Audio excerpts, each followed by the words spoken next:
देश विदेशातील घटना घडामोडी आपल्यापर्यंत पोहोचवित असलेले एकमेव अग्रगण्य news channel DPA news Marathi, शोध सत्य बातमीचा।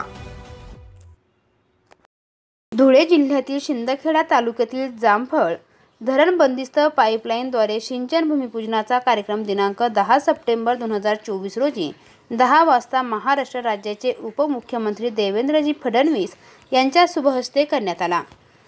या तालुक्यातील दुष्काळग्रस्त गावांसाठी शिंदखेडा मतदारसंघाचे विद्यमान आमदार जयकुमार भाऊ रावल यांच्या प्रयत्नाने आज हा भव्य दिव्य जामफळ धरण बंदिस्त सिंचन प्रकल्प पार पडला।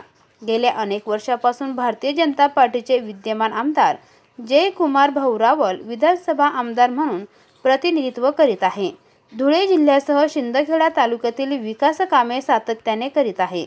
या योजनेमुळे शिंदखेडा मतदारसंघातील 45 गावांना पिण्याच्या पाण्यासह शेती सिंचनासाठी 42,513 हेक्टर शेती सिंचनाखाली येणार आहे।